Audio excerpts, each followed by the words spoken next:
Okay, Sergeant Felix. I guess I'll take it from here. Good afternoon, everybody. My name is Staff Sergeant Ortega, and I would like to welcome you all to today's nutrition and fitness webinar. Before we get started, I would like to introduce our director, who has a few words for us. Sir. Good afternoon, everyone. It is a pleasure to be able to welcome the team who's going to make a presentation to us on fitness and diet.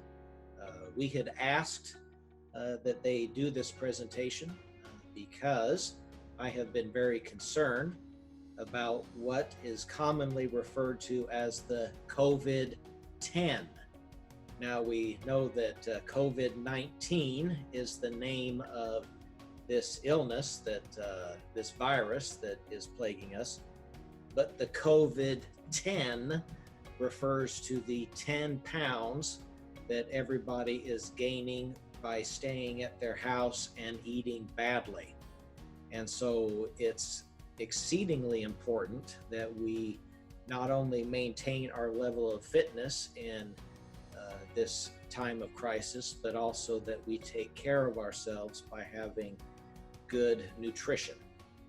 And the concern that I have, at least for our uniformed military personnel, is just because our services have suspended the organized physical fitness activity and have suspended the weight control activity does not give us license to stop exercise and to start gaining weight, because as soon as we can, they're going to bring those programs back, and we're going to have to get back on the scales, and we're going to have to get back to doing our physical education.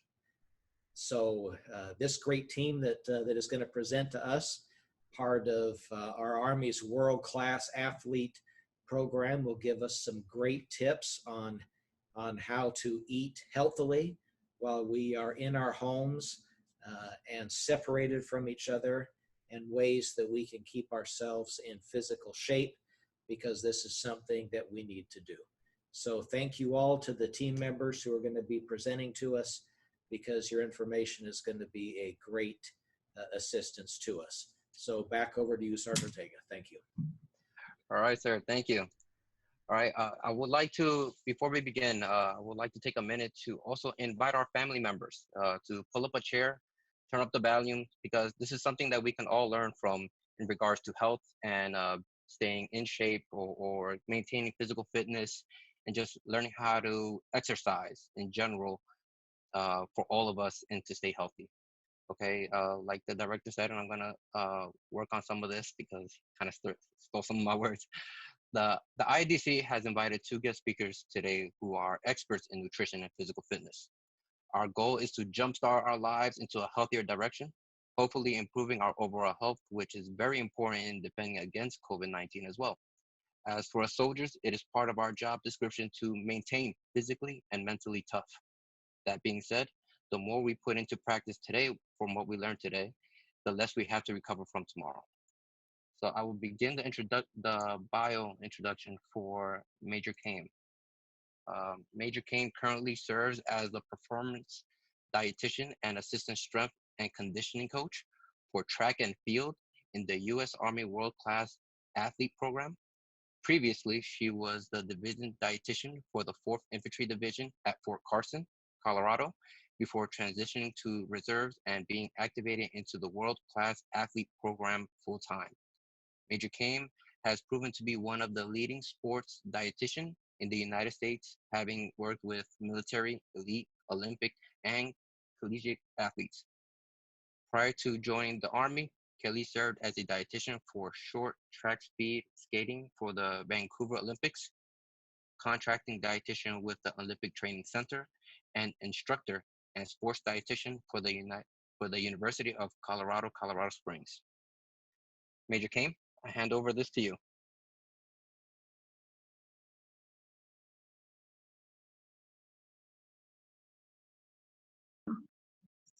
Yeah, so I'm glad that everyone could join us. It's a little bit of uncertain times, as kind of what the title of my presentation is going to be.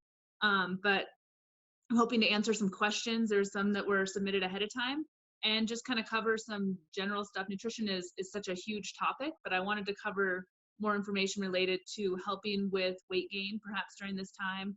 Also just some general basic nutrition knowledge that could be beneficial for soldiers as well as family members, or anyone that has any interest in nutrition. We can make sure that we're covering that information for you.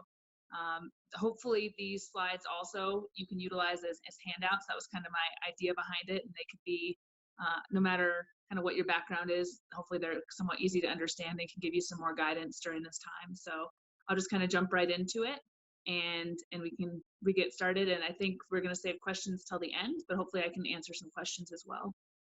So you can go to the next slide, please. All right, so some of these I'm going to cover in more detail than others. I only have 20 minutes, so I'll try not to get stuck on one topic too long, because I do like to talk about nutrition. So I'll kind of get on a little bit of tangents, but I'll try to stick to that following what I have here on the slides. So the first one on here is sticking to a schedule. This one I don't have another slide to cover really in a whole lot of detail, but I do think it's important to emphasize is when you were working, not at home, you likely had a schedule that you followed. Obviously, you may not be following it as strictly now, whether you have kids at home that you're helping to educate, or daycares are closed, or just in general, you don't have to be at a meeting as early as you would normally. The schedule is going to change, but I would suggest that you kind of have a somewhat of a routine schedule on a day-to-day basis, and really that helps you feel like you're more efficient. It also helps with nutrition wise, making sure that you're not missing meals or making sure you're not grazing and eating all the time. So even just writing down kind of what your day looks like and trying to stick to something can really help, one, from a mental perspective, but also can help nutrition wise. And then also, as Jason's going to cover, having it written down, having what your workout is going to be for the day can really help you stay on track and not miss for long periods of time exercise sessions. So that's kind of all I'm going to cover on there, but sticking to a schedule, I think is definitely something to consider, and something we probably all have kind of fallen off of for the most part. So getting back and having some type of schedule can really be beneficial.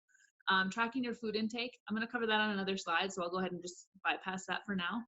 Hydration, I wanted to cover this in a little more detail here because I do think it's important. I don't have too much to cover on it in the rest of the presentation, so I'll kind of go over that real quick here. General recommendation for hydration level is taking your weight and dividing it in half, and that's about how many ounces you should be aiming for per day. That's pretty general, pretty generic, but most people have difficulty drinking enough water. You may or may not be having that issue at home, but hydration is really, really important for, one, making you feel satisfied or full. So if you're not drinking enough water, your body can be mistaken into thinking that you're hungry, and you can overeat that way. So that's something to consider if you feel like you're maybe eating more than normal, is to try to increase your hydration level. If you're doing any type of exercise, it can impact your ability to exercise at as high a levels if you're dehydrated. So making sure you're staying hydrated so you can perform optimally in your exercise sessions is also really important.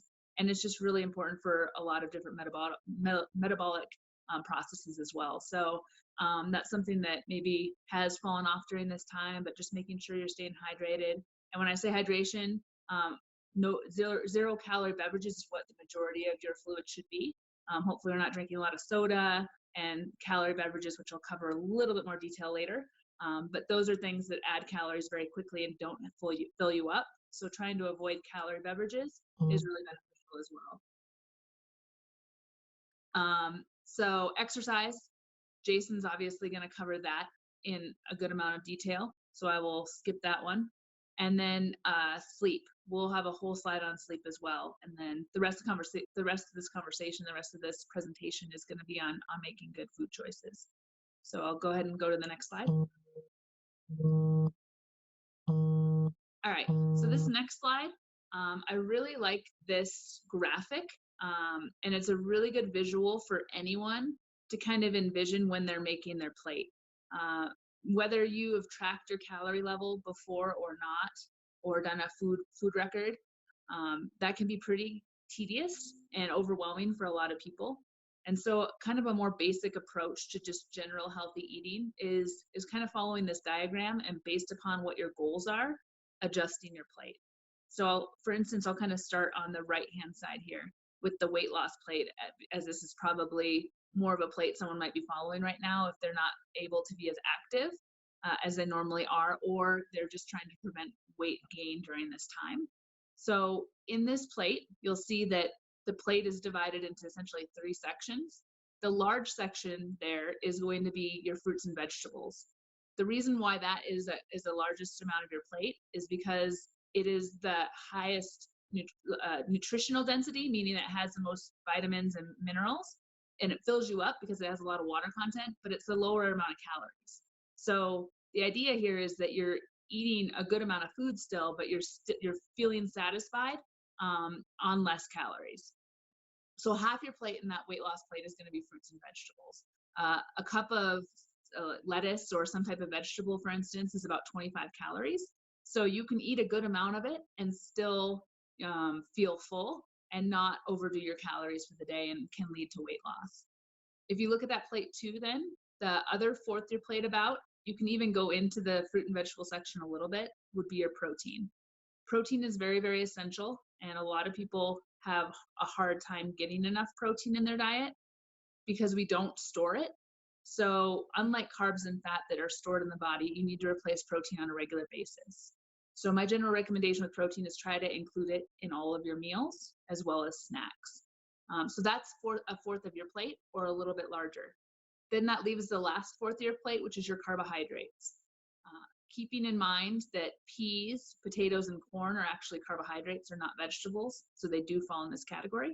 But that'd also be hopefully your whole grain breads, rice, pasta.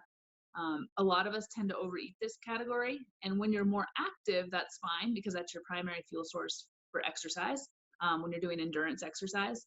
But when you're less active, we can actually cut down on those carbohydrates, and that can help prevent weight gain as well. So that's what essentially your weight loss plate is going to look like.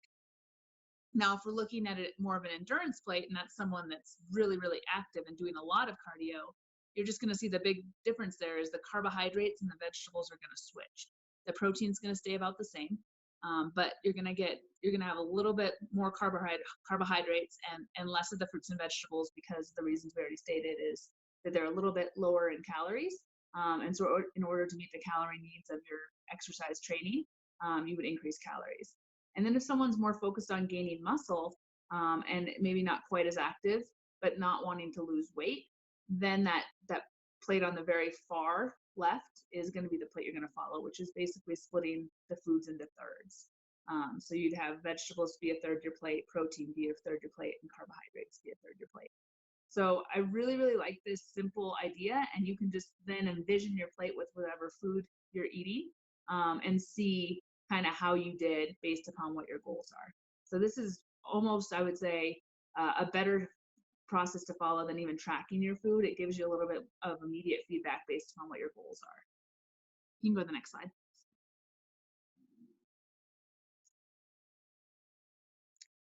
So especially during this time, you may or may not be going to the grocery store because you may be ordering the groceries online and just doing curbside pickup, depending where you're living. But a good general rule of thumb of choosing healthy foods, of knowing what's healthy, is to shop the perimeter of the store.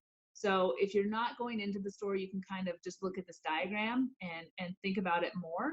But generally speaking, the healthier foods are on the outside aisles of the store. So that's going to consist of your dairy, your eggs, your meat, seafood, the deli counter, and then produce. So it's going to mainly be your whole foods, meaning that they don't have packaging on them, they don't have wrappers on them. So if you can get the majority of your groceries in these whole food sections, and I'll talk about ways to save money by getting some of these things still in a little bit here. So you might go into some of the inner aisles, but for the most part, that's going to be your lower calorie, your more nutritious items. And so if you're looking in your cupboards at home and your refrigerator at home, and you're noticing that there's a lot of packaging and not a whole lot of these whole foods, that might be a big thing to substitute, or a good switch to make to help with that. Another thing to keep in mind if you're worried about budget right now, because some people have lost jobs or just are more concerned about finances, the most expensive items are usually placed at 5'4", like at eye level in the store, because people usually see what's at eye level. So usually the off brands are either placed above or below, but they have a similar nutritional value. So it's kind of a myth that the off brands have less nutrition than the regular brands. Usually they're very similar. You can always compare the food labels on the back. Impulse items are always placed at the end of the aisles or like at checkout. So the biggest advice I give people if you are going to go to the grocery store is try not to go hungry, because you tend to throw extra stuff in your cart than you probably need. If you're doing it online, that's actually probably a good way to shop. Maybe have some grocery lists or go through some recipes, and then based upon those, you create your shopping list. So you can go to the next slide.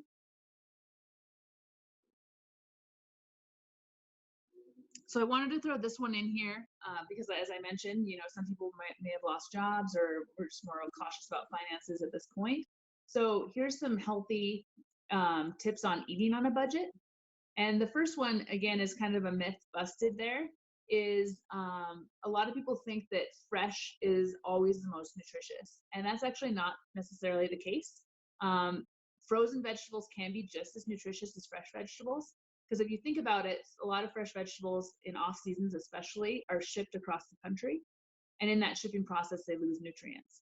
So vegetables that are frozen are actually picked at peak ripeness, and then they're flash frozen and then shipped. So they preserve the nutrients. So vegetables that are frozen are oftentimes much cheaper and they stay longer. So that can always be a great option for you.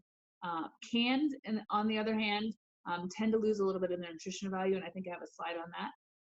But that's not necessarily as great of option because they do add some stuff to it and they have a little bit less nutrition. But it can be a better option than choosing something like something really processed like cookies or chips or something like that. Choosing foods that are in season. Generally, what's in season because it's what's in sale, especially in like the produce aisle. It's going to be the stuff that's on sale is going to be more in season, and you'll notice when you look on the actual stickers of it, it's usually a more local product that is on sale. Buy things in bulk, like oatmeal, grains. That's going to save a lot of money. And those are good carbohydrates to include anyway. Beans is a great carbohydrate source. It actually is a carb and a protein, so it counts in both categories, but that's a great source to include, and it's pretty inexpensive. A lot of us tend to buy individual packaging of stuff, but if you can buy the family packs and then portion it yourself, that's really going to help save some money. Eggs are another great protein source to include in your diet. And then, like I already mentioned, generic brands are going to be a good option as opposed to the more popular brands. And then even yogurts and things that come in individual sizes, if you get the bigger canisters of it and then portion it yourself, you're going to save some money by doing that. And then, like I said already, make a grocery list and then stick to it, as opposed to just going to the grocery store and grabbing stuff kind of willy-nilly. You're going to tend to pay more money and spend more money if you don't have something to stick to. Go ahead and go to the next slide. This is where I was talking about fresh versus canned versus frozen. So fresh is most of the time going to be your best choice, especially if you're doing something or you're getting produce that's from your community. That's going to be the most nutritious because it really doesn't have to be shipped anywhere. I say here, try using organic. This is again another myth that comes up a lot, is organic is more nutritious. That's actually not the case. Organic and inorganic are just as nutritious as each other. Oftentimes, the difference is organic stuff is made without any type of herbicides or pesticides. That being said, if you're not going to eat the covering of it, then it's less.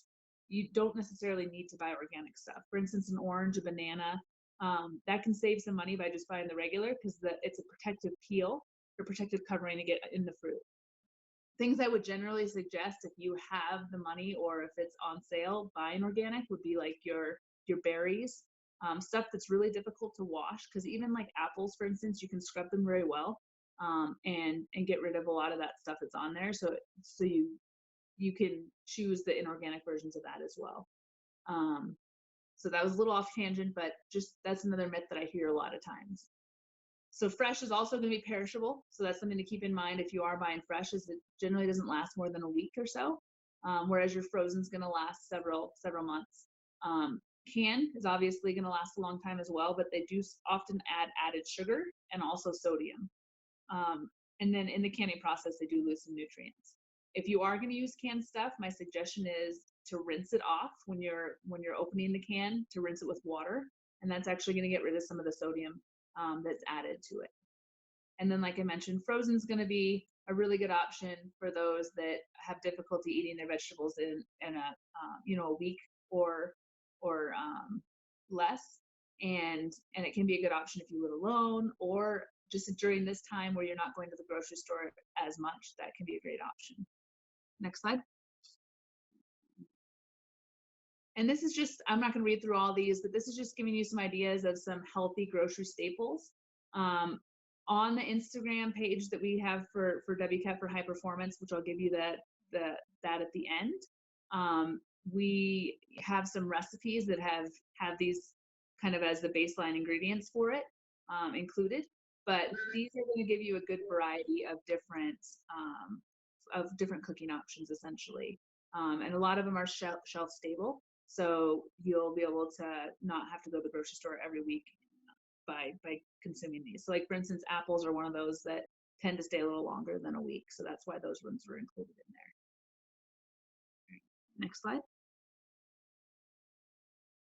So this is another thing when we're talking about preventing that, weight gain. Kind of, again, checking into your cupboards, into your refrigerator, and seeing kind of what you have in there and what you're tending to purchase. So reorganizing your fridge and freezer is actually a lot of research suggests that can help you eat healthier by just reorganizing and obviously not buying it. But the stuff, again, at eye level should be your fruits and vegetables. Generally, we put our fruits and vegetables in the lowest compartment of our refrigerator, and then they get forgotten about. So if you can cut them up and put them in a bowl, because that's the other thing that a lot of times prevents us from grabbing the fruit or vegetable, is because we have to wash it, you have to cut it. So if it's cut up and washed and you put it at eye level, you're much more likely to eat it. Hummus is a great thing to include on the eye level, any type of nut butter that needs to be refrigerated. And then perhaps your milk, your eggs, and the calorie-free beverages. And then those lower compartments are going to be the leftovers and maybe the less healthy options that still need to be refrigerated. And just simply doing that will automatically draw your eyes to that eye level, and hopefully you'll choose that instead. Other simple tips that you can think about is, how big are your plates at home? A lot of times, and over the years, plates have gotten much larger than they used to be. I think the old plates that people used to eat off of are more of like our like appetizer plates now. So eating off a smaller plate can automatically help you take in less calories, because you can only pile your plate so high. So that's something to keep in mind. And a lot of eating is very visual. So a lot of times we have to clean our plate no matter how big or small our plate is. And you'll find by eating a smaller plate that you're actually satisfied on less. So that's something you can think about doing as well. Again, putting fresh fruit in a bowl on the counter, if it's not going to go bad, that's another good way to kind of get more fruit in your diet. And then trying to limit how much unhealthy stuff you have in your home. If it's not there, you're likely not going to eat it, right? And then, or put it in a hard to reach cupboard or somewhere where you're not automatically going to see it and go to it.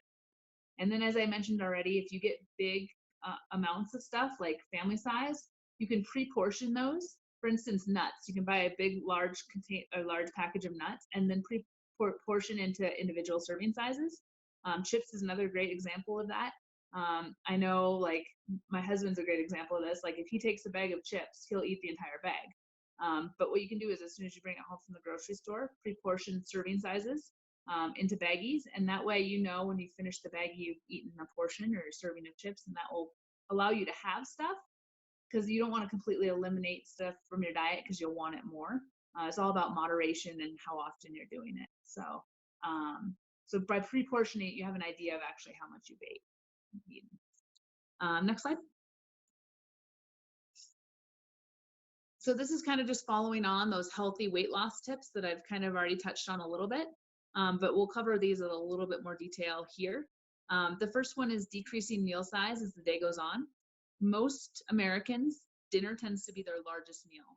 And if you think about what we do after we eat dinner, we usually go to bed, not very active, so we don't really get a chance to burn off those calories.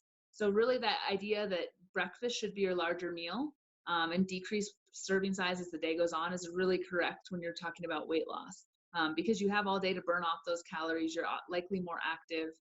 So that's something easy that you can kind of adjust in your diet. Those plates that I showed you, modifying the carbohydrate intake, that can be really beneficial. You don't have to follow that same plate all day. Let's say that you're really active at the beginning of the day, but then towards the end of the day, you're not. That's when you can go to that weight loss plate is maybe lunch and dinner, and maybe your breakfast plate is more of that strength plate. Drinking water with your meals, aim for at least 64 ounces a day. Drinking water, again, helps to kind of fill you up, and make sure that you're registering that you're full. This is probably not as big of one now, but when you return to work, packing a lunch, or just, having lunch available so you're not ordering in, that's something that's really beneficial, because portion sizes at restaurants are at least twice, if not 3 times the amount that someone should be eating typically. Eating breakfast, even if it's small, for the reasons we just discussed, but if you're tending to skip breakfast, that's usually an indication you've overeaten the night before. So just trying to include something in there to kind of kickstart your day and help get your calories kind of going in the right direction. Small, more frequent meals, that's another thing, as long as you're eating smaller amounts, because if you're adding in more meals throughout the day, but you're not decreasing the size of your meals, that's not going to help with weight loss. The idea here is that your meals are smaller, but you're going to have snacks in between. And the recommendation for this is because every time you eat, you burn calories to digest your food. So if you're eating 6 times a day versus 3 times a day, you're actually burning calories 3 more times a day. And then that healthy plate is what I showed you earlier. So just following that healthy plate approach, which we already kind of covered, and then limiting calorie beverages. So we'll talk about that here in a second. You can go to the next slide. How are we doing on time here? Good. You're good, ma'am. Okay. All right. So this is I just like this is a good visual of how much sugar do you consume and kind of what that recommendation is. Keeping in mind that when we're talking about sugar, we're also talking about added empty calories. So for instance, a 20-ounce soda could be almost 300 calories. And general rule of thumb is when you're trying to lose weight, you want to create a deficit of 500 calories a day. So just simply adding 1 Coke to your day, that could be half of your calorie deficit right there by eliminating that Coke. If you're doing 2 of those a day, there's your 500 calories to lead to 1 pound weight loss right there. Minute Maid or lemonade is one that a lot of times we don't associate with having a lot of sugar in it, but lemonade generally has a decent amount of sugar. The average American consumes over 19.5 teaspoons of sugar a day, where the recommendation by the American Heart Association is no more than 6 teaspoons a day for women and no more than 9 for men. And then just to give you an idea, like I said, the lemonade, 20 ounces, has about 16 teaspoons of sugar. A Coca-Cola has about the same. That being said, generally the lemonade is a little bit lower in calories and it does have some nutritional value to it, whereas soda has no nutritional value. You are getting a little bit of fruit, you are getting some nutrients from that, whereas like Mountain Dew or Coke, there's really no nutritional value to it whatsoever. Mountain Dew, as you see here, has 19 teaspoons of sugar. So you've already, almost tripled your recommended amount just by having 1 20-ounce Mountain Dew. Sweet tea is another one that's quite high in sugar, almost as much as Mountain Dew there. Our energy drinks, for those people that like those, a 16-ounce energy drink like Monster has about 14 teaspoons of sugar a day. And then vitamin water, even those which are kind of touted as a very healthy drink, have 8 teaspoons of sugar. So just one of those and you've pretty much met your recommended sugar for the day. Talking quickly here as far as no calorie beverages. So diet cola or diet soda, any of those diet drinks, they're obviously not going to have the sugar and the calories because they use a sugar substitute. The research on those does show that it is safe to consume. They've done some studies in rats where, obviously not quite humans, but they gave it what was equivalent to tons of sugar a day, and they found that it caused cancer. So that's what you'll hear a lot of times is that study being quoted, and the equivalent, you would have to drink, I think it's like 20 plus sodas a day to get the equivalent amount of sugar that they were giving these rats. So my take there is, if you're trying to lose weight and you really have to have a soda, a diet option is probably okay for you, as long as you're limiting how much you have. But if you are not trying to lose weight, you're not too concerned about your weight, you want to have a soda every once in a while, then the regular one's probably a good, an okay choice for you. Just know that you have a lot of sugar in it, and you probably shouldn't be having a lot of other sugar for the day. My recommendation for beverages to drink would be water, infused water. They have a lot of those flavored waters now that literally just have some enhancement to them. So those would be the best options, because drinking a soda or a diet soda, neither one has any nutritional value to it. So you're really just getting fluid at that point, and that's the only good thing you're getting of it. So that's kind of my take on that is, if you are going to use the diet stuff, it can save some calories, but you just want to minimize how much of it you're using. And if you're going to do the regular stuff, just keep in mind that that does have a lot of calories and a lot of sugar. So you, again, want to limit how much you're having of it. Next slide. So these are apps that I endorse. I think these are great apps, and I recommend these to our athletes all the time as well. And this can be a good ones to check out for you, to give you more guidance if you're looking for something like a meal plan, or if you're looking to kind of get a better idea of healthy options for you. So I'll just cover each of these quickly. The first one up in the top left corner that looks like someone like jumping is called MyFitnessPal. And that's a great app for you to use if you want to take it a step further and kind of track your food intake. If you've ever had your resting metabolic rate measured, most wellness centers will do that for you, and they'll give you amount of calories. It's essentially the amount of calories you need personally per day. That's going to be giving you the most accurate measuring of how many calories you need. So you can actually, there's a function in that where you can enter your resting metabolic rate. If you don't know that, it will calculate it for you based on your height, your weight, your activity level, and your goals. So it will give you an idea of how many calories you should be consuming per day based on just entering in some information. And then you can input your food in there, and it will tell you how that compares to how many calories you should have in a day. And I'll tell you how much protein you're getting, how much carbs you're getting, how much fat you're getting. So that can be good input for you, or good kind of feedback for you. And sometimes just tracking it helps you keep you more accountable. The one to the far right that has the orange with the headband, I really like this one as well. It's called Fujicate. And what it does is it will actually evaluate the food you're eating.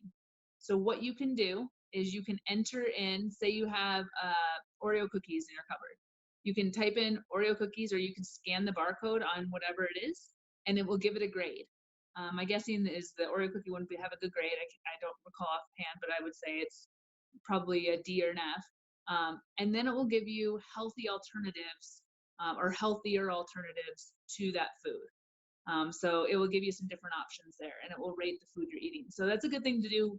Just go home, or when you're home, scan the barcodes in your cupboards and see how you're doing. If you're not doing so well, maybe try to make some substitutions there. If you're doing pretty good, then that's kind of good feedback for you. So that's a really good app to use for that. And then probably my favorite app that is out there right now, it's actually created by a dietitian, is that one in the far left corner. It's called Eat to Win. And Eat to Win basically does the same thing as MyFitnessPal. It will calculate a calorie level for you. But then it takes it a step further, and it actually has meal plans for you. And it gives you, for each meal, so say that 1,800 calories was what your recommendation was. It breaks it down into meals and snacks, and it will give you 20 different ideas for breakfast within that calorie level, 20 different ideas for snacks within that calorie level. So it gives you actually foods that you can eat to meet your calorie needs. So I really like that. I actually use it with our athletes a ton. I will do individual meal plans for our athletes, but they're very, very specific, and this is more broad, so it allows you kind of some variety. And it's a great thing to check out to kind of get some ideas of what portions you should be eating, and what are some ideas of some things that might be good to include. And then that last far right, NSF, that means it's Nationally Certified for Sport. It's basically a testing agency. It's a third-party testing agency that makes sure dietary supplements are regulated. So it tests to make sure what's actually in the supplement is in the supplement. And if you use this app, it'll give you ones that are actually third-party tested. So that just means they're safer. They're not going to have something banned or contaminated in them. So our athletes, we only suggest that they take NSF certified for sport supplements because it's just a decreased risk for us as far as supplements to take. All right, and then next slide here. I think I only have a couple more slides, so I'll cover these quickly because I don't know how much time I have left. But we'll talk about immune boosting foods. Obviously, with COVID going on right now, how are some ways to prevent getting sick? Including some citrus foods in your diet or citrus fruits that has good vitamin C, which can decrease your incidence of sickness. Vitamin C is something that is good to take kind of when you're feeling like you might be starting to feel a little run down. It's not recommended to take all the time because your body actually needs a little bit of antioxidant stress to become stronger. So taking that all the time is not necessarily a great idea, but when you're like during times of stress, so during this COVID, for a few months, that wouldn't be necessarily a bad thing to take is taking vitamin C supplement or just increasing your intake of vitamin C. It's best to get it through food if you can because it's more regulated and you're going to get a higher percentage from food.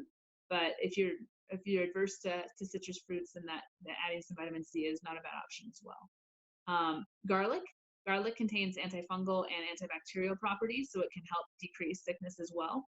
Greek yogurt has those good probiotics that we'll talk about on the next slide, but probiotics are the good bacteria in your intestine that can actually help prevent you from getting sick.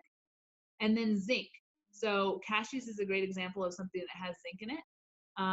It actually can decrease the duration of your sickness. So generally I recommend people take vitamin C until they actually feel sick. Once they start feeling sick, it's actually better to transition to zinc, which is going to help decrease the duration of that sickness. Salmon, so omega-3s, anything with omega-3s in it, like walnuts, flaxseed, salmon, those are actually good immune boosting foods as well. They have an anti-inflammation property that would be beneficial to just help decrease inflammation and prevent sickness as well. Same with curcumin. You'll see that a lot. Nowadays, they advertise curcumin as a spice a lot, but that's another supplement that it has anti-inflammatory properties. Tart cherry juice, I didn't include that on here, but tart cherry juice is very similar. It has anti-inflammatory properties as well. And then just to cover here, before I go on to the next slide, you may have seen that there's some more recent research out on vitamin D. Vitamin D is not necessarily in a lot of foods. The best source of it is the sun. And depending on where you live, if you live close to the equator or not, you may not be getting that much. So taking a vitamin D supplement right now also may not be a bad idea for your immune system. The research coming out basically found that in countries with lower vitamin D status, their risk of having COVID complications or death was higher. And also elderly people or older people tend to have lower vitamin D levels. So they're also associating that as maybe one of the reasons why they have a higher mortality with this COVID outbreak. And vitamin D, there's so many other beneficial properties to it that I would recommend taking a vitamin D supplement. It's not going to hurt anything during this time. So 5,000 IUs, 2,000 to 5,000 IUs of vitamin D during the next couple months. If you're able to get your vitamin D tested, that also can be beneficial because if you're not taking enough, you may not be meeting the needs that you need through that supplement. But that's something that I'd recommend is taking a vitamin D supplement. The risks are pretty low. Top probiotic foods, so if you go to the next slide.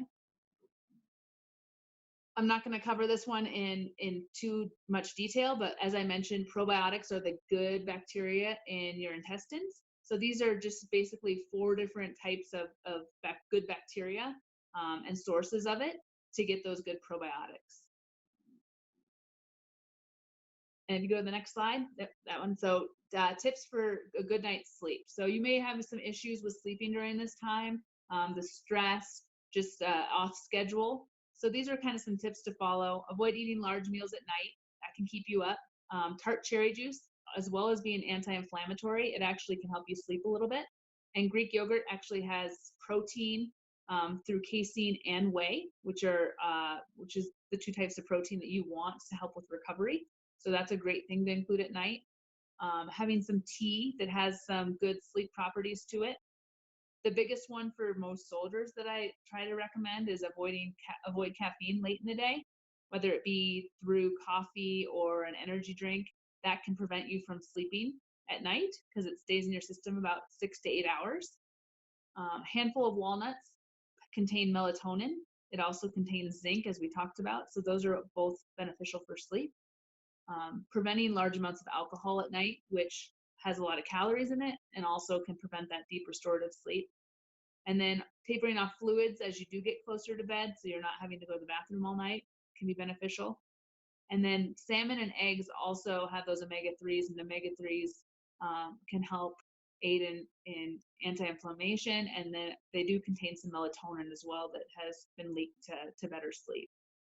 Dark leafy vegetables have magnesium, and magnesium is another thing that can aid in sleep as well. So those are kind of the big things I would say as far as sleep goes, are kind of following some of these tips.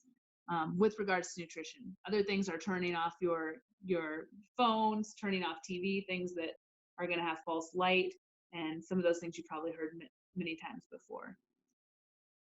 So that's all I have as far as trying to just brief things real quick. So I don't know if we have time for some questions now or. I think, ma'am, I think it'll be best option for right now is to go right into the next brief, and then towards the very end, we'll answer all the Q&As at the end if we have extra time. So I recommend everybody, if you do have questions for Major Kaim, just write them down so that you won't forget them, and we move on to the next topic, and then we'll double back and ask questions on both briefs. Ma'am, thank you. Do you have anything else to say, ma'am?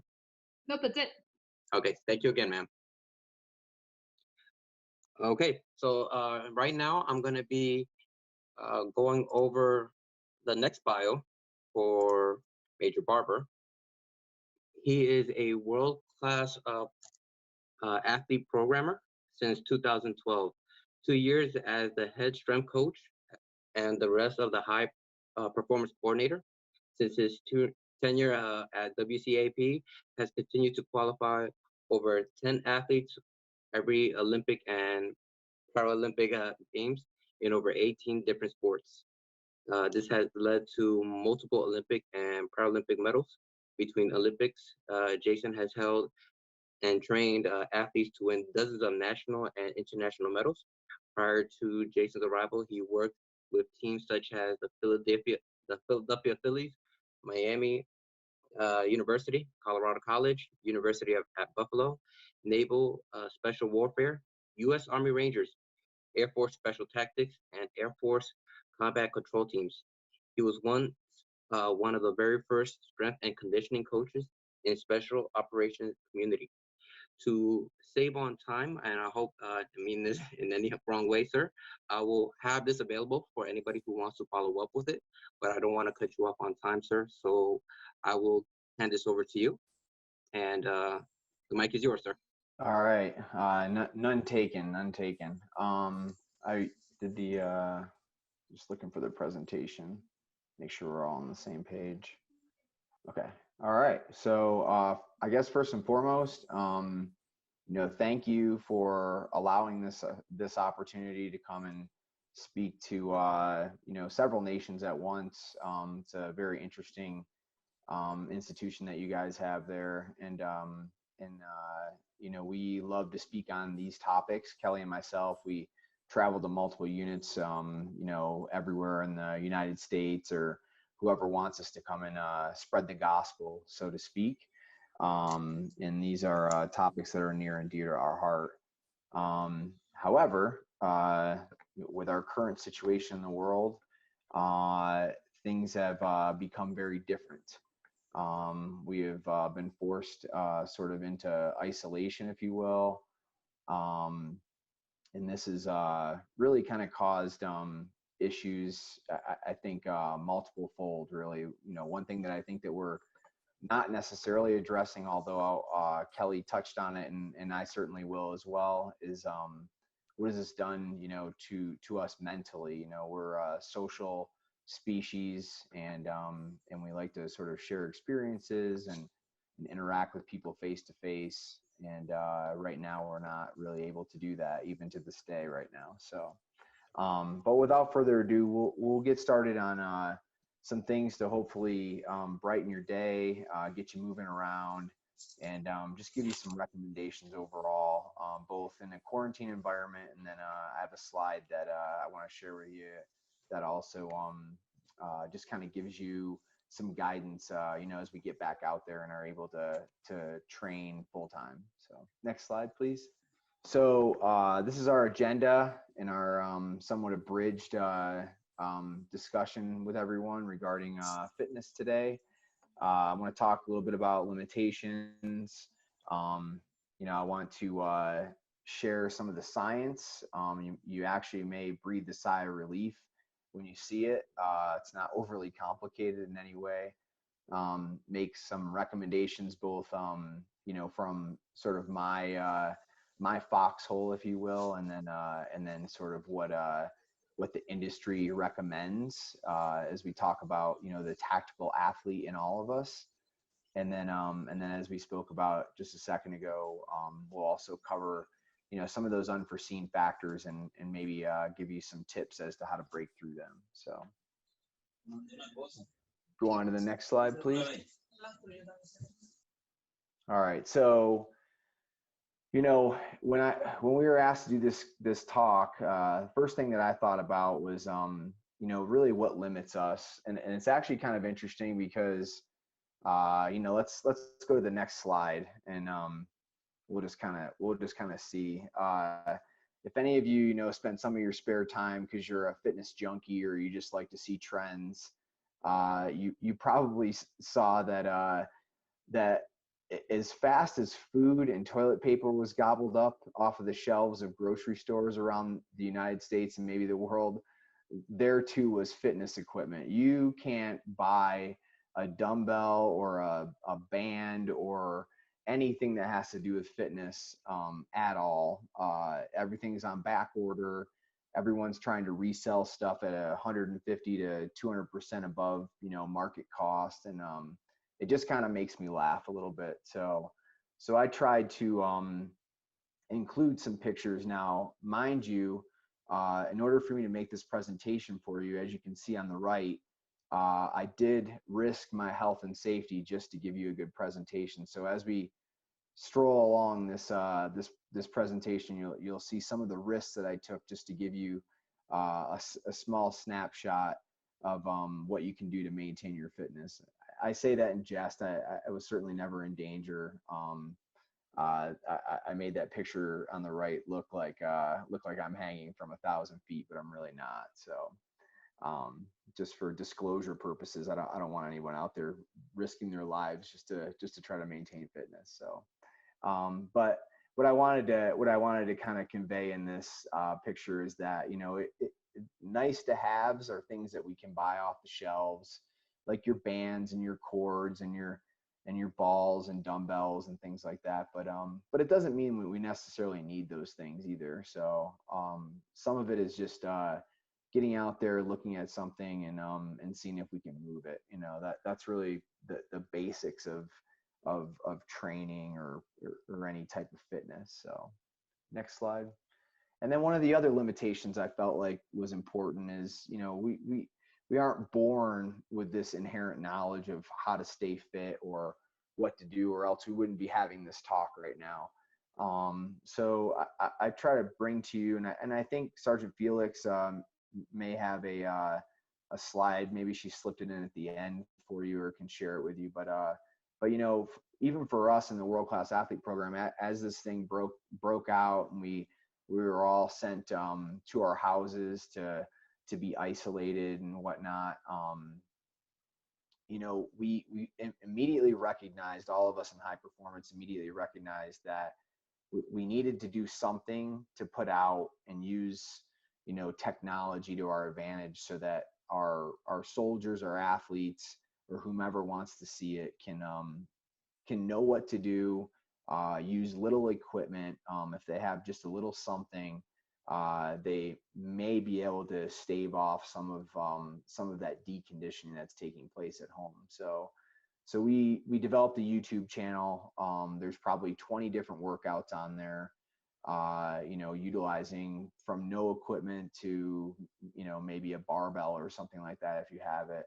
I challenge you to take a look at that, maybe have a laugh or whatnot, but at least it can give you some guidance as to some safe and effective programming. So and then there's your big time fitness applications. Kelly mentioned a few on the nutrition side. There's several also on the fitness side. I tried to include things that really didn't cost money necessarily. Map My Run also has a counterpart called Map My Ride if you're a cyclist. What's really cool about that is, we can actually team up with fellow like peers or subordinates or even our entire company, our entire school or class, whatever. And we can share rides. You can see what other people are doing. So it kind of creates that battle buddy effect, if you will. So Train Heroic, it's actually one program that we use at the World Class Athlete program. And it allows me to push out programming to athletes that aren't actually located at Fort Carson, because we manage about 9 sites across the United States that have athletes currently training at it. So and then there are several other online digital coaches. I don't make any money off of any of these things, so I didn't want to name any more necessarily, but you can find those out there if you needed to, as well as YouTube videos of other people too. And then, of course, inherently in the Army, we have, in the U.S. Army, we have, master fitness trainers. There are some other nations I know that have dedicated fitness professionals that are amongst their ranks. Those would be your assigned unit level trainers. I would challenge you to, make this their busiest time right now and ask them to help you design workouts based on what you have at home or what you have available and what your limitations are too. So that is one thing is I'm certainly closer to 50 than I was to 40. And so having an understanding that, we can't really bench press the world anymore. So we have to think a little smarter than what we did when we were 20. Next slide, please. All right, so kind of moving on to the meat and potatoes, I think, because, we all have busy lives out there, no matter what country we're from. There are a lot of, external forces that are sort of acting upon us. And we have to figure out, how do we actually schedule in fitness or wellness, if you will. Much like Kelly said, if you need to make it like a meeting, then go ahead and just make it be a meeting, essentially. If you are, unable to find time in your day, then I would challenge you to, take a piece of paper, write down 1 through 24 on there and tell me what you're doing every hour. I think that you can probably find 30 minutes because, as I'm going to describe in this slide, that's honestly about all you need a couple times a week. And that's to maintain. Now, we're not necessarily going to, break any PT records or physical training records, if you will, but this is a time right now where we just need to be able to maintain and still do life. So if we break down our components, kind of, how the military, at least the U.S. Army sort of does, we have an endurance, a strength, and a mobility pillar, if you will. I tried to stay in line with that.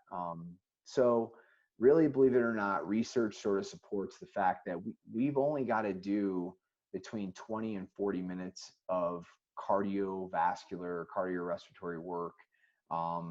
Really, it's about every 7 to 10 days. We see a significant deficit in our overall fitness in that first 10 days. So if you can get out there once every 5 days, you're going to slow that curve down significantly.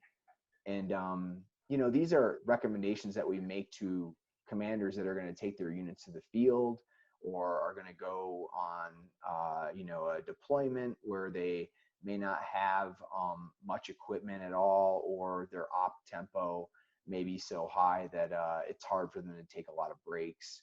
Or perhaps, you know, honestly, they're in safe houses or areas where they really aren't able to come out very often at all because they're doing, you know, different specialized missions. So, so we ensure that those people have this knowledge with them as well. So again, strength gains to cover the other pillar.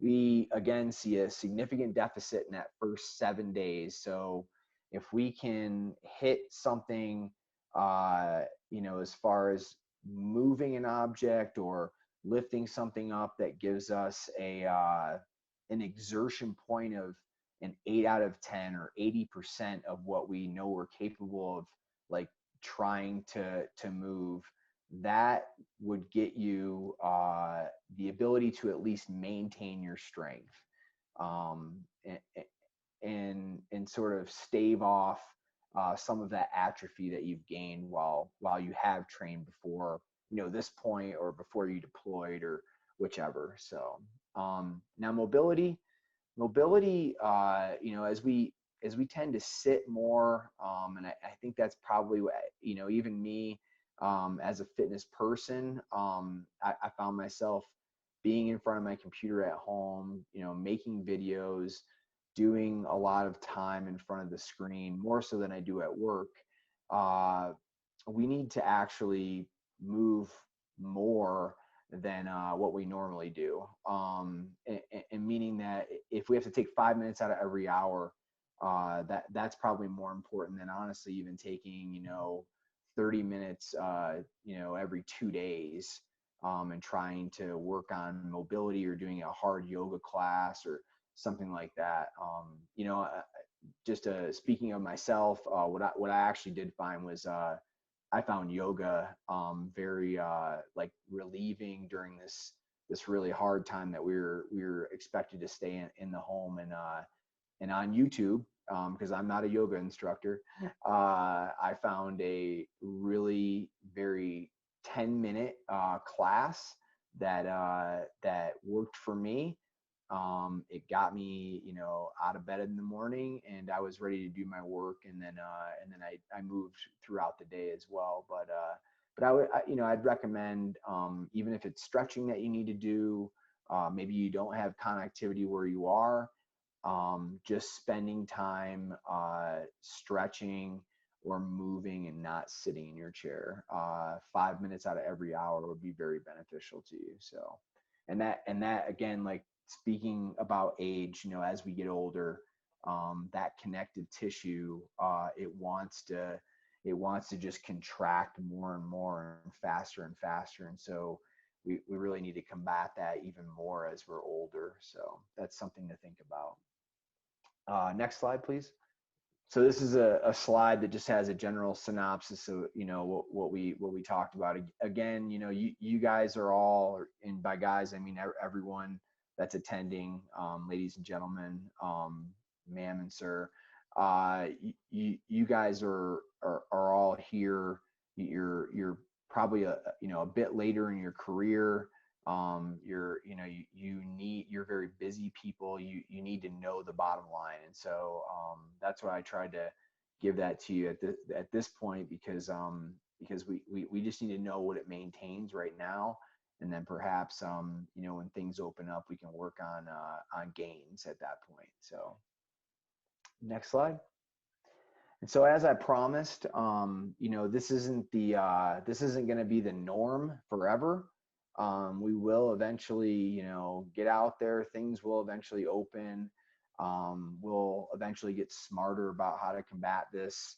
And so our overall general sort of industry standard guidelines that we give, and this actually goes to any briefing that I do for any unit, or, you know, whether it be infantry or even, you know, really finance for that matter, honestly. But this would be the general recommendations of how we would go about putting a week's worth of training together as it relates to physical training. So, you know, with that being said, you know, I've thrown you know, some things down on the ground when people aren't even shooting at a range, and we've done, you know, done some fitness out there as well. So that's easy ways to sneak in one to two workouts in a day too. So, but you know, again, like that's as we move on and the smoke clears, so to speak.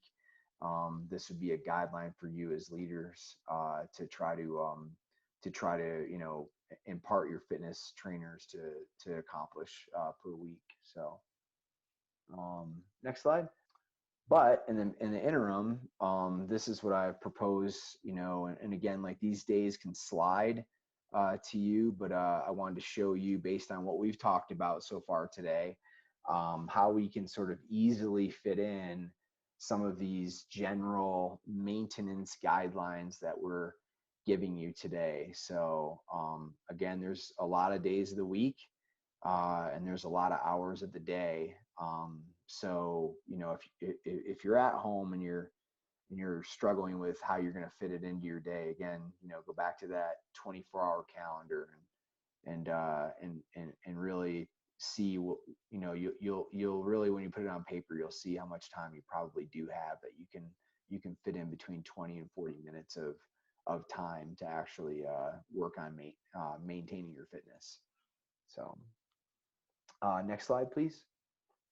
Okay, so here's where it gets real hard. I feel like this is I think what everybody's really probably struggling with. And so I wanted to give you just a, you know, a couple words of wisdom. Maybe some of you guys know 80 to 90% of this. Maybe you don't. But I truly believe that in order to get you out of bed and getting you to do something, it's got to be fun. Like, you know, there's certain medical conditions that do things that just hurt people all the time, or that people want to hurt themselves. So, and I just say that in jest, but, you know, we've got our whole family that's at home. We've really got to, you know, make it a family fun effort. And maybe if you feel like your kids are too little that you can't get in the amount of work that you feel like you need to stay fit, then perhaps you can break away for 20 minutes to do something that's fun for you, that involves fitness. So, and again, like, you know, like if you like walking, if you like cycling, do those things, but then make sure that you look back and say, okay, you know, I like to do a lot of cardio, so I like to run and I like to bike, but I know I have to lift weights in order to maintain my strengths. So I'm going to go find a rock or, you know, an immovable object, as you see on the right there, and I'm going to try to move it today. So the other part is, you know, combating the bad thoughts, right? We recognize that not everybody in any nation's military at all went into the military because all they care about is fitness. You know, there's a plethora of reasons why, you know, we choose to serve our country. Some are dictated to for a period of time. Some countries, you know, others, you know, again, I can go on and on as to why we serve. So I say that because not everybody is self-motivated to do fitness, and so we've got to talk ourselves into it. So I would tell you, again, knowing the science behind maintaining, you know, maybe that's a start. Knowing that how little you really need to do to maintain your fitness, maybe that's what gets you out of bed in the morning to do something. If it's making sure that you you know, aren't necessarily going to be overwhelmed before the day, then maybe you need to get up immediately and go do your workout for the day, or, you know, every other day or every third day, whatnot. So again, like I agree with Kelly, like you do need to schedule these things in, because just like a meeting, if you schedule it in, you're less likely to miss it. So and again, being accountable, that's huge. For some reason, the human spirit, we don't want to let other people down. We're all about letting ourselves down and talking ourselves out of stuff. But if we know that someone is there waiting for us, whether you do a Zoom workout with a buddy online and you're face to face talking, if that's what it takes, or they have to text you or email you that they did something, or you're on that Map My Ride or Map My Run and they can see that you did your fitness for today.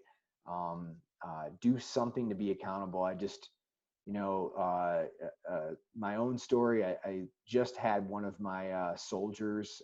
I'm in a Army Reserve Medical Command unit in Tampa Bay, Florida. Even though I live in Colorado, and one of my soldiers just called me up out of the blue and he said, "Hey, I'm putting on the COVID-10 at the minimum. I need someone to be accountable, and I know that you're a person that I can count on." So we talk every day. I've provided him with a plan, and he's marching forward with that. So again, making fitness a team effort. It isn't just about you. Everyone's in this together. So if there's a way that you can do things with your family, whether it be you have a small child but you need to go on a walk, just making yourself heavier by carrying them, that helps actually burn more calories, and it raises your heart rate a little bit more too. So that helps out. So try to incorporate your family. Don't leave them out in the dark as well. So, and really the bottom line, as I've been talking about this whole time, is you just got to move. Don't fall victim to being sedentary at home. Try not to think about the negative thoughts in the news that are around you. Maybe spend 5, 10, 15 minutes on the current situation, and then move on from there. But you just do whatever it takes to stay active. We were asked to move everything at home, and that's where we're at right now. And the first thing I brought from my office was my stand-up desk. It just it fits right on my desk at work. I can move it up and down if I want to, but I knew I needed that because I knew I couldn't sit for more than a period of time, 20, 30 minutes, and I would have to stand up. So that was the very first thing I brought home with me when we had to move our offices home. So, again, trying to keep things as simple as possible for everyone. I know there's a lot of languages and a lot of different preconceived notions of different countries. So, but the bottom line is, find it to be fun, just keep moving, and continue to tell yourself that you've got to get out there and do something. So, next slide, please. So that's all I really had for everyone today. I know that I think we're going to try to do questions, but I just, again, I want to thank everyone for inviting us to share a topic, that both Kelly and I love to speak about, and hopefully this fosters a long-term collaboration with your school as well. All right. Thank you, sir. Thank you very much, sir. I'm going to questions. I know one of the first ones that came up, and Major Kaim, whichever actually answered these questions, some of them kind of goes one to the other, but the first two that I have, I think it's a little bit answered, but I'll ask it just because we do have questions. So if we had gained the COVID-10, how can we get rid of it? So any way you want to elaborate more into that? I know it's kind of a little bit both on both of your ends, but I didn't hear the beginning of it. I'm sorry. Okay. If we gained the COVID-10, how can we get rid of it? You wanna start with your part, Kelly? Yeah, I think like the tips that I kind of covered already are the biggest things. I think the biggest reason why people don't have more success losing weight is oftentimes because they become so overwhelmed with the idea of like, oh, I'm not going to eat anything. I'm going to diet. I'm going to follow this crazy whatever diet it is of the time. But the biggest thing I'd say is like pick 2 or 3 smaller things that you're willing to change, and change those first. For instance, like if you're drinking a 20-ounce soda, right? We already kind of talked about that, but that's about 300 calories. So if you're trying to create a deficit of 500 calories a day and you drink one of those, that's 300 to your 500 calories just right there. Then maybe you're going to eat off a smaller plate, because both of those things seem realistic to you. Setting like small goals is also really beneficial. So again, like maybe you're not saying I'm never going to drink soda again. If you really enjoy drinking it, instead I'm only going to drink it once a week and I'm going to drink a small amount of it. So I think just trying to set realistic goals for you, and maybe that's not one. Maybe you like it so much and you're not willing to take that out. Well, then that's probably not something you should change. So find 2 or 3 small things that could create a calorie deficit in your day. And that's what I would start with. And then once you have done that successfully, then maybe choose 2 or 3 other things. And do it in a small step-by-step approach instead of this whole idea that I can't eat anything, starving myself all the time, and then you end up yo-yo dieting where you gain it, lose it, gain it, lose it. So that's the biggest advice I can provide. Yeah, and then on my side of it, on the fitness side, honestly, I'd take a look at your stressors. I haven't necessarily gained weight, but I just feel like it's at the same time, what you don't normally experience is that you're doing work and you have the stress of work and you have the stress of family, like literally at the same time. So try to take a look at your stressors, and then really research supports the fact that aerobic activity.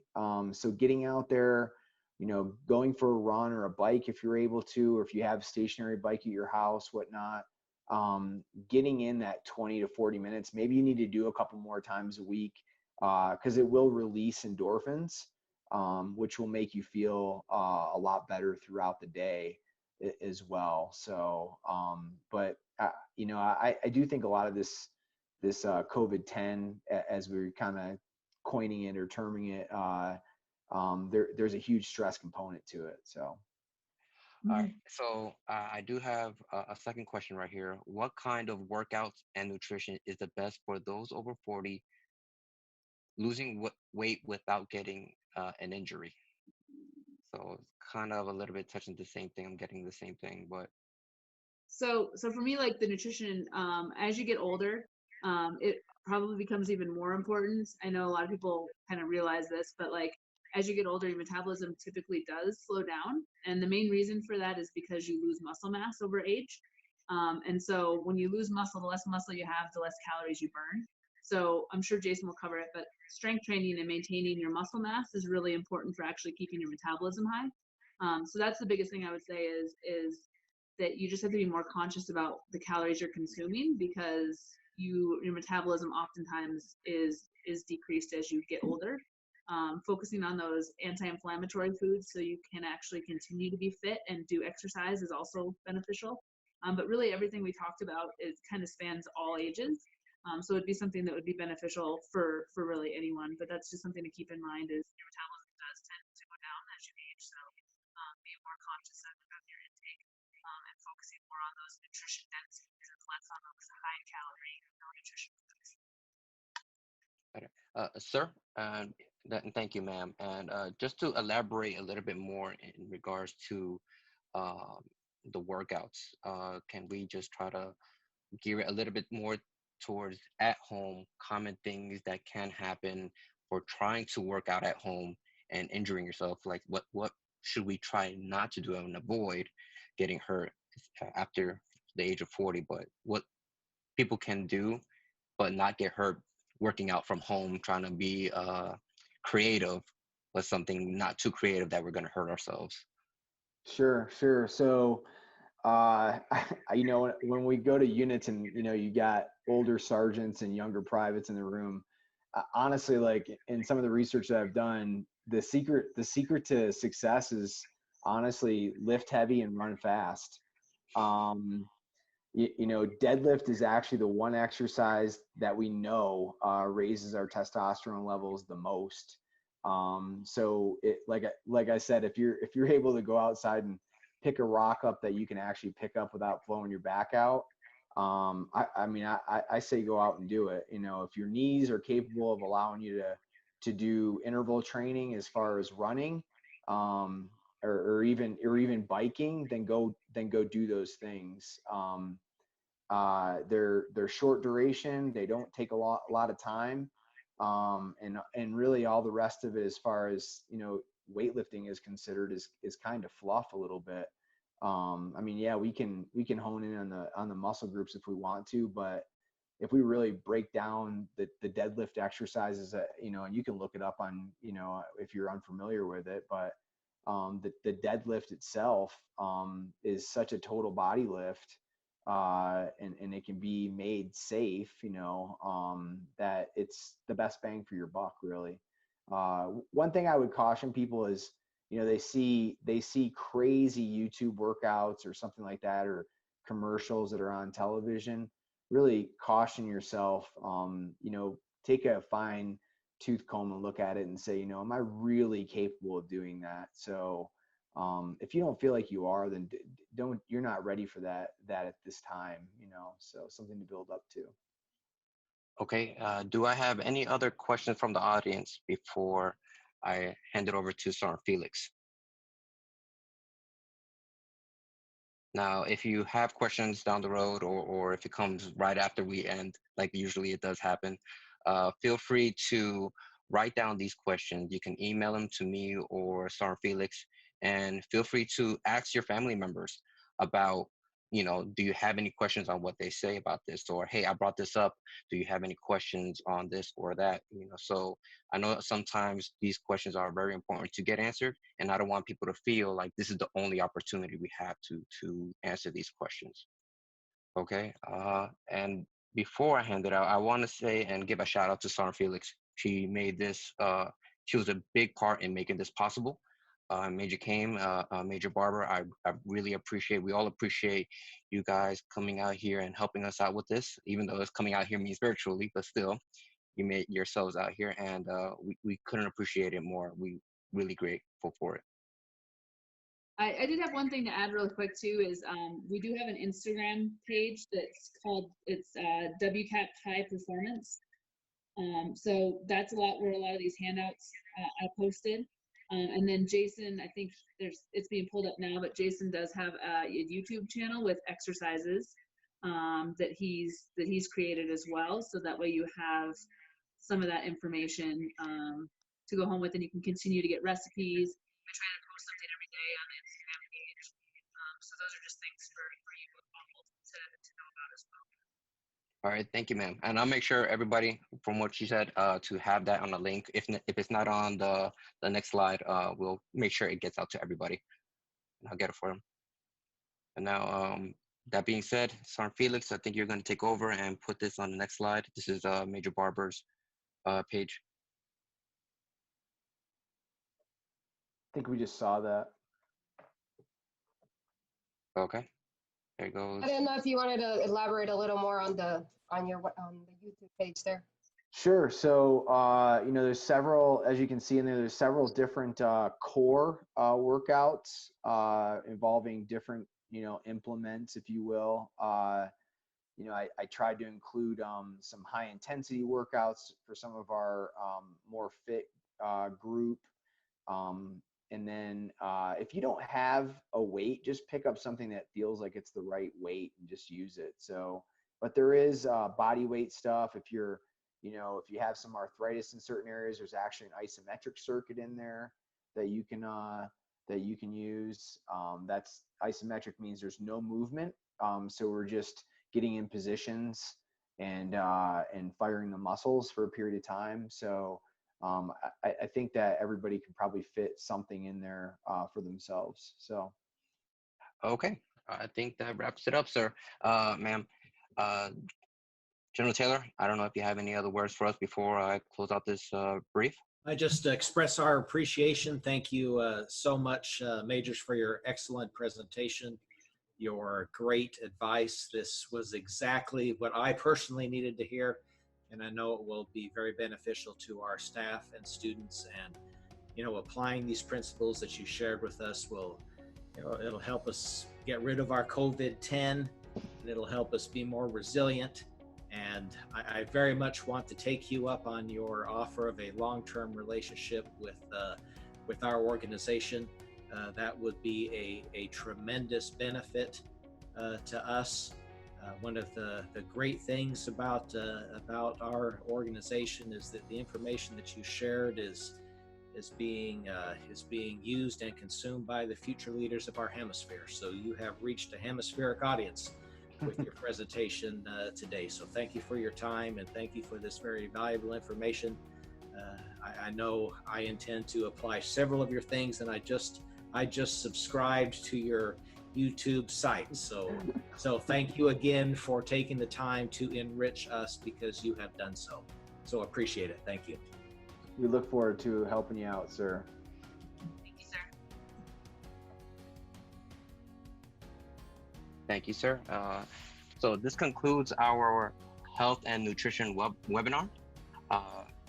Any further questions, feel free to contact me and Sergeant Felix. And you guys have a good weekend.